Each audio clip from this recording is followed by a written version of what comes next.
Sheep diseases can dramatically reduce productivity, income, access to markets, and impact animal health and welfare. But a new industry initiative dedicated to biosecurity and animal health is hoping to reduce these threats through producer education.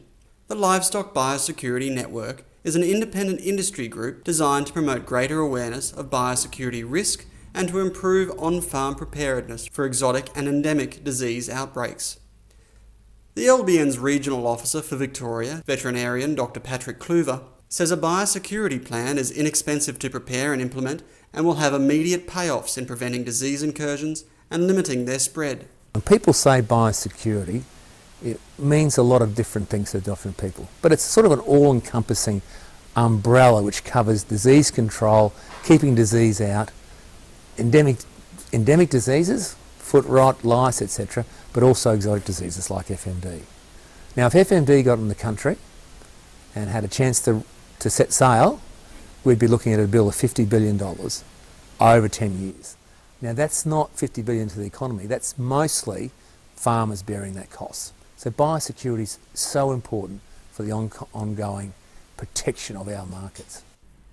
The LBN is the brainchild of Australia's three peak livestock industry organisations, the Cattle Council of Australia, Sheep Meat Council of Australia and Wool Producers Australia, which have pooled $5 million to fund the LBN after 3 years of intensive planning.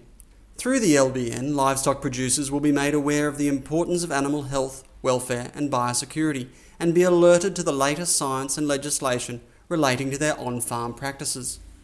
Every time we bring sheep onto a place, we're potentially bringing costly endemic diseases on. And for the high rainfall parts, it's foot rot, it's lice, it's multiple resistant gastrointestinal parasites, worms, multi-resistant worms.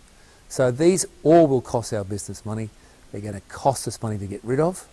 The other lesser important areas, of course, are vehicles coming onto the place, and that might be shooters, that might be agents, that might be salespeople, but minimising the risk from those sort of things, inadvertently bringing disease on. That's easily controlled by signage saying that you're restricting people where they can move on and off the farm. Dr. Kluver says an effective biosecurity plan doesn't have to be complicated if approached in 3 simple stages: pre-farm gate, farm gate and post-farm gate.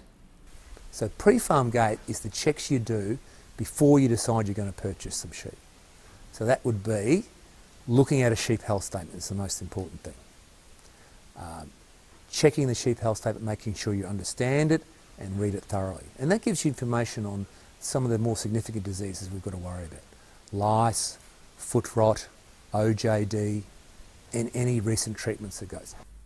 As well as the sheep health statement, Dr. Kluver says producers should always inspect sheep personally either at the yards or on farm before purchasing. The thorough examination involves hopping in the pen, looking at feet for any evidence of foot rot, assessing the sheep for lice, and making sure the stock are in good condition. So at the farm gate, there's a couple of things we've got to do. One, we've got to actually, even though we've checked for foot rot and we've looked at the sheep health statement for foot rot evidence, that doesn't guarantee that they haven't picked up something on the truck or in the sale yards. And it's the easy thing to do with that as far as getting rid of that risk is to actually just put them through a foot bath when they arrive. Now that foot bath will only remove what's been picked up in the last couple of days. It's not going to eliminate foot rot if it's endemic in the sheep itself. The other thing we do is give them a quarantine drench, and that's going to be a triple combination plus a Zolvix. And then we're going to leave them in the yards for 24 to 48 hours to clean out, and then we're going to test them in 10 to 14 days for the fecal egg count to make sure that that drench has worked.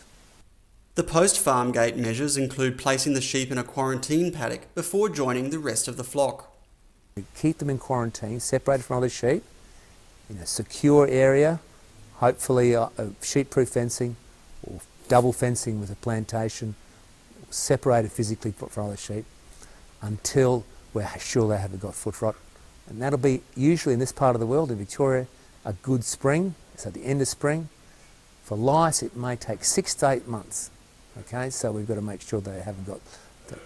Now, that doesn't mean that, just because we're quarantining doesn't mean they can't leave that paddock, but if they do leave that paddock, then you've got to think about how you handle them.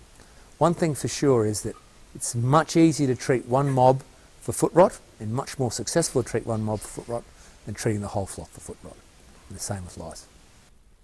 The LBN has regional offices working in all states and territories, and producers are invited to contact them directly for advice. Copies of the Sheep Health Statement and further information on developing on-farm biosecurity plans is available from farmbiosecurity.com.au or from the LBN website www.lbn.org.au.